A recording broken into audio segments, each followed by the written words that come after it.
Hey everybody, welcome to the side 2 review of M.I.U.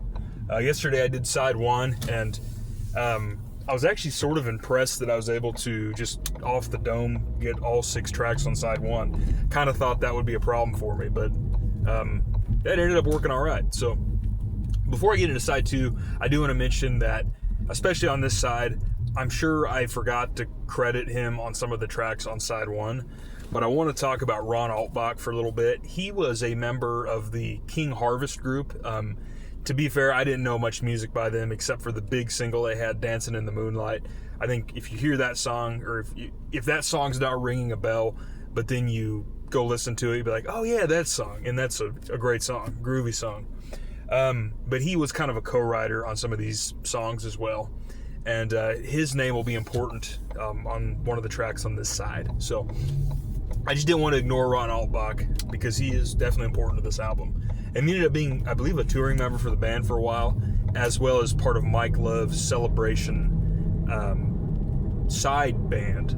So anyway, let's get into it. Let's get into side 2 of M.I.U. This is, I do confess I had to look up, I knew which tracks were on side 2, but I wanted to make sure that I got them in the right order. So we're going to pull off the record off of the turntable, we're going to flip it around and drop the needle on side 2. And we're going to be talking about the opening track of side 2, Sweet Sunday Kind of Love.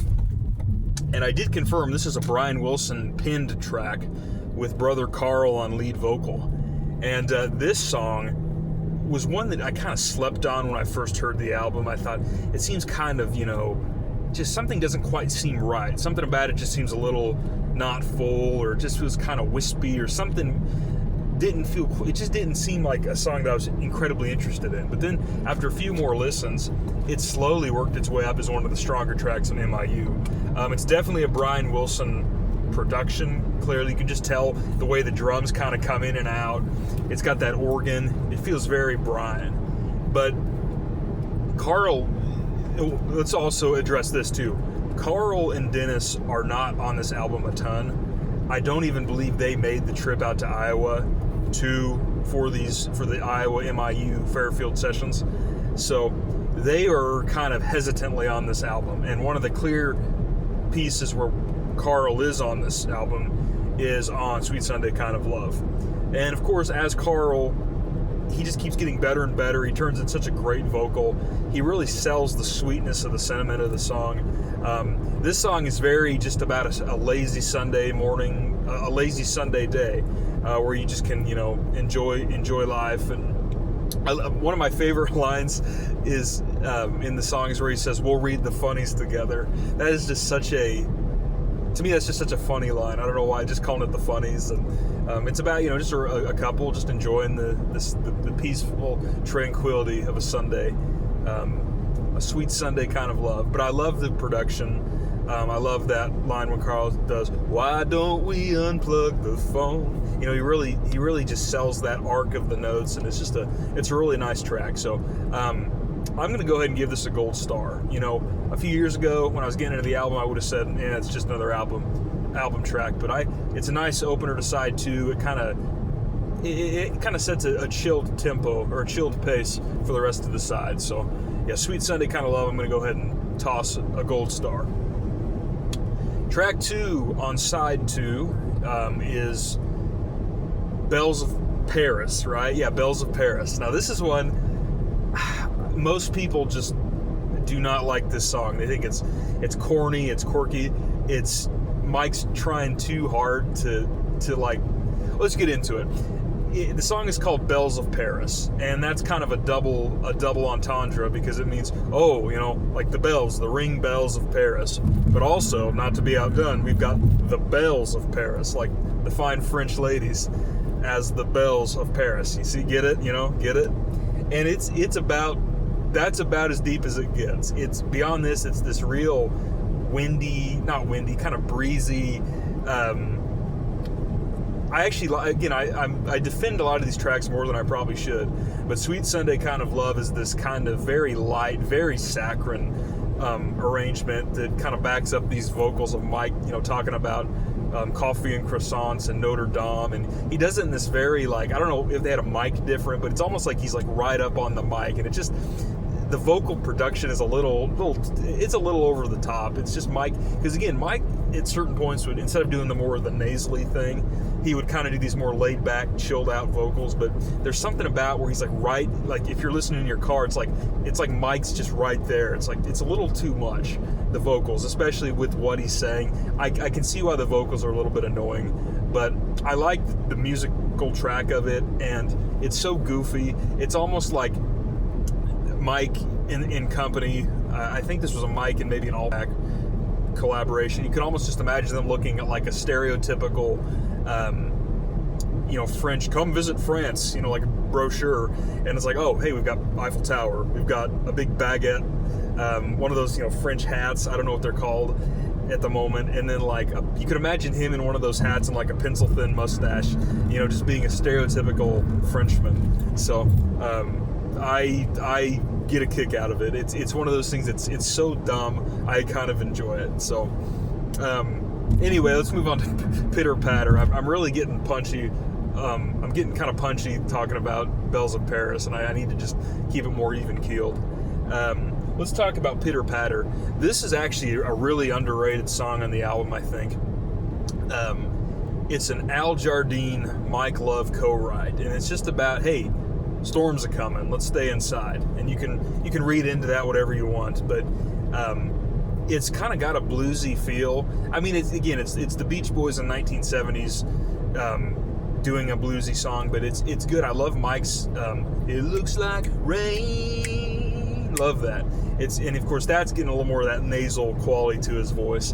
And I don't mean that out of disrespect, because I would call some of Mike's greatest iconic vocal leads to kind of have a nasal forward feel.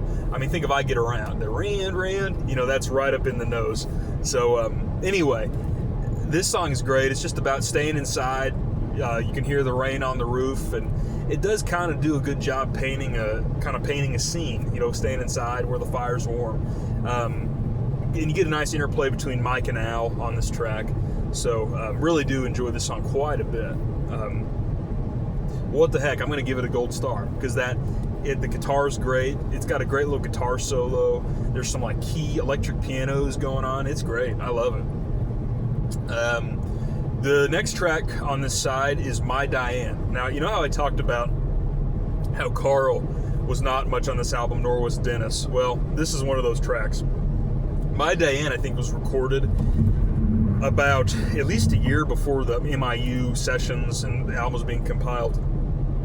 And this is actually one of the really strongest songs on the album. It has the most emotional weight, probably. My only, again, it's not probably as apparently problematic as the Hey Little Tomboy that I mentioned on side one. This song is basically about Brian's pining for his wife's sister. Now, we do know that Brian did get divorced from his wife, Marilyn. I don't know if by the time M.I.U. came out, if they were divorced, but I think they were probably separated, and the writing was kind of on the wall. And it's kind of just a real classic Beach Boys move to put a song about the songwriter pining after his wife's sister on the album. But that's about the problem with this song. The reason I give this song a gold star, because stripped of that context, it's such a weighty, heavy song. It's got these big piano chords. There's some strings or some organ that really kind of lets the song it really kind of hits you, and there's an emotional weight to it. Of course, you got Dennis, everything is wrong and nothing is right, but he's doing it in that classic. He's got that real rasp to his voice. Again, by this point, Dennis had done a lot of hard living, and it's Brian wrote the song, but you could kind of tell he probably wanted Dennis to sing the song, because he probably thought Dennis's voice is perfect for the sentiment of this track, for the weight of this. So despite the lyrics that I'm not necessarily a huge fan of, and what they actually mean, the weight of the song I think can be applied to so many situations where everybody's kind of felt that moment where it's just everything is wrong, nothing is right, and there's that real dramatic howl to the heavens, as it were. So really good song, probably one of the strongest tracks on the album, even though despite the lyrics. So I'm glad that Dennis did at least get one clear vocal on here that's like, oh, that's clearly Dennis, you know. So really like that track, and probably the top 3 tracks on the album. We start rounding down the album now as we go into, this might be my favorite song on the album, Match Point of Our Love. I love this song because to me it's such a weird song, and where it sits on the album and where it sits just in the whole context of the band. I mentioned in side 1 that Brian, you know, was really struggling to hit that clean, perfect falsetto that he had, you know, 10-ish years before. But out of nowhere, you hear this really well-tuned, arranged song, and Brian turns in such a great vocal. Like, I don't really hear any clear errors to it. I mean, sure, he's not hitting these really high falsettos, but he's doing a really clean, like, falsetto-esque tenor. I mean, I clearly don't know how much about vocals classification, but he's hitting a very clean, tuneful vocal, and there's no, you know, borderline coughs or, you know, cracks in his throat. Like, it feels like a very clean vocal. I don't know if he did like a ton of takes of it and this was like just the best take they had, but out of nowhere, you know, it's the penultimate track on the album, you get this song about Match Point of Our Love. And I mean, basically the lyrics are about kind of comparing a relationship to a tennis match. It's very corny, right? But I love the production. It's got these sweeping strings. There's this like tremoloed guitar at the end that just, I get chills when I listen to this song. And basically it's the idea of a relationship coming to an end. So the lyrics are actually pretty like kind of sad and dour, but the sentiment of the track, there's almost a sense of hope. It's like, it's over, but I'm going to move past this. I'm reading in more of a personal note to that, but I love this song. To me, this is probably might be my favorite song on the album. It's a great song. The more I listen to it, I'm like, where did this come from? Despite maybe the corniness of the lyrics, or the, you know, it's kind of like, are you really, you know, Match Point of Our Love? But it's just so well done, and the way there's those background vocals go, match point. I love that. So really cool. I think this is my favorite song on the album, and this is going to get a gold star, as does My Diane previously. This side is really shaping up to be a pretty strong side, which is why, you know, I think pretty highly of side 1. So the side 2 is really no worse. It's just got its own kind of flavor and feel. So put those sides together, you've got a real decent, solid album on your hands. Then we move into the final track, and I talked about Ron Altbach at the beginning of this segment. This is one song that is one of my favorite Beach Boys songs that has no official Beach Boy as a songwriter, and that sounds insane to say, but it was a co-write between Ron Altbach and another guy who played in King Harvest, and I mean no shame towards that guy, because his name's not ringing a bell. Maybe if I think about it, I'll try to put his name in the description of this video.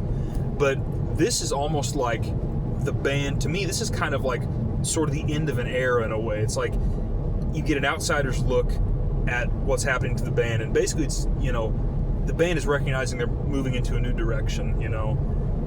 It can be very autobiographical, like, you know, the winds of change, you can't stop them.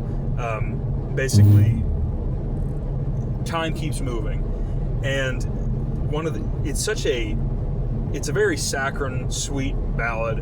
A lot of people don't like this song, and to me, it's one of my favorite songs on the album. I like the weight of the emotion. There's some great vocals between Brian, Al, and Mike. Mike does a good bridge section, and one of the funniest comments I've read on YouTube is that this song sounds like it could have been sung by Kermit the Frog. Go listen to the song and then imagine Kermit singing it in like a Muppet movie, and you would be totally right. That person, whoever made that comment, was dead on the money.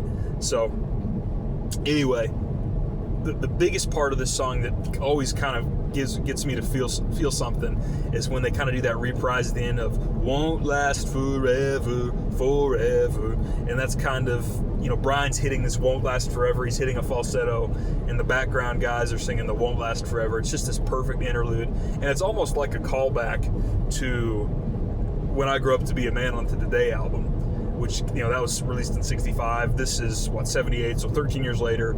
And it's almost like they're realizing this isn't going to last forever. And now, we know Brian's passed. We know, you know, the band, people are getting older. You know, the Wilson brothers are gone. This won't last forever. So, you know, we're 50 years removed from M.I.U. basically, and it's still like there's still remnants of the band, but it's like we all know this isn't going to last forever. So basically, it's take things in stride, enjoy it as it happens, and just know that the winds of change keep moving. And it's I explain that very poorly, but just listen to the song and try to strip any judgment. Oh, this doesn't have a Beach Boy, as a co-writer. Just the performance in the balladry of the song and just what it all means is very effective for me. So a great way to end the album, and I think it deserves a gold star. Just a great arrangement.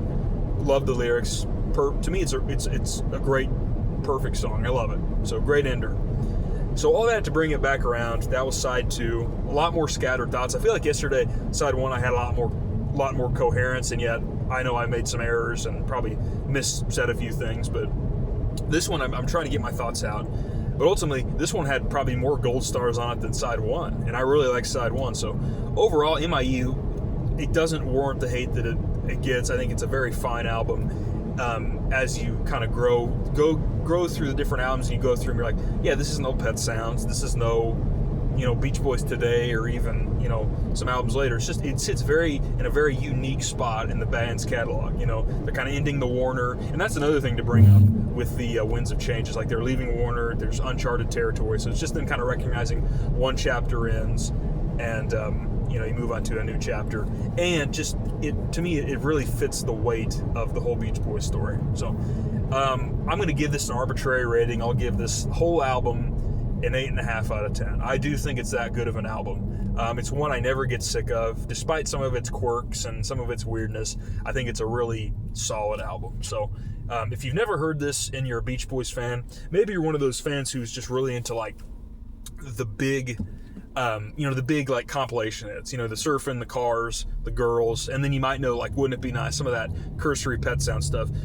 This one might throw you off a little bit because you might not know, well, where is this coming from? But you understand it's the 70s, and I would say just listen to it and really just don't even try to be too critical about it and like make notes about what's wrong, what's right. Just let it play and just enjoy the music, because I think the more you do that, you realize it's a solid album.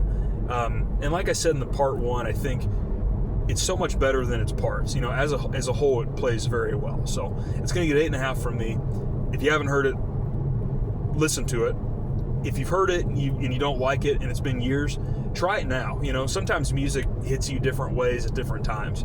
I've had quite a few albums like that. So give it a shot. If you don't like it, it's all personal taste. But this is me just trying to make this best of a case I can on why this is a worthy album to be called a Beach Boys album, and why I do quite enjoy it. So thanks for listening. If you listened, thanks for tuning in, and I'm sure we're probably going to be doing some more Beach Boys road reviews. So thanks for listening, and we will see you on the next one, and have a good day.